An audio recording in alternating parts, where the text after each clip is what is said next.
Dobar dan poštovani gledatelji, dobrodošli u novi video Česnežije. Danas ćemo pričati o rohadi. Što je rohada?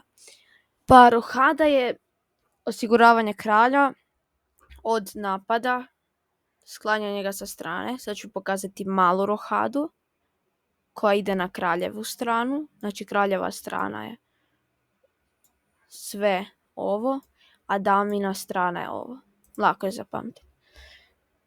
Ovo se zove mala rohada. Cilj je braniti ovo polje F2. Cilj je osigurati kralja. Kad malo razvijemo figure, povezati topove, što je jako bitno.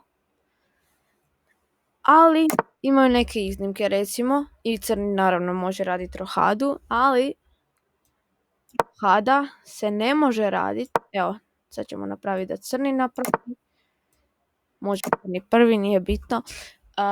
Stvari tome što rohada se ne može napraviti ako je kralju šah ili ako neka figura sprječava napada polja kroz koji kralj treba proći.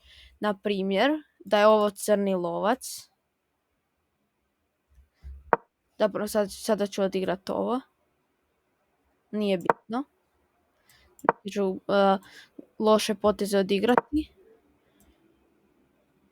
Samo da vidite da crni sad ne može rohirati jer je lovac tu.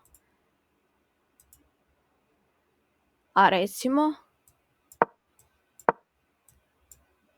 sad ću samo malo neke poteze odigrati da vidite.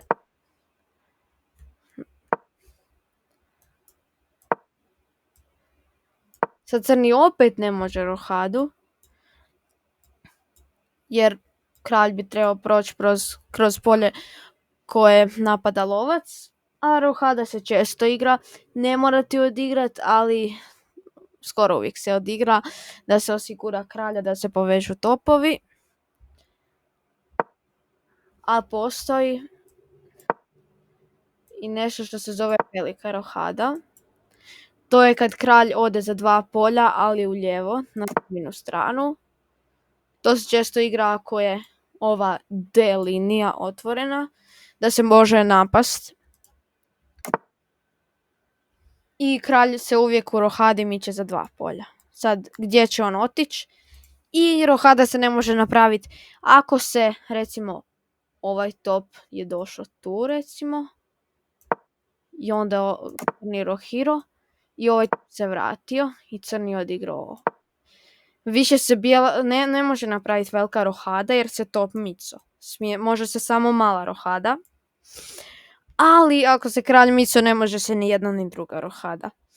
A već ako se razmijene dame ili kraljice, ista stvar. I ako već se krene polako do završnice dolaziti partija, do završetka, onda čak ni ne morate rohirati, onda se recimo kralja stavi tu. Recimo da se dogodi sad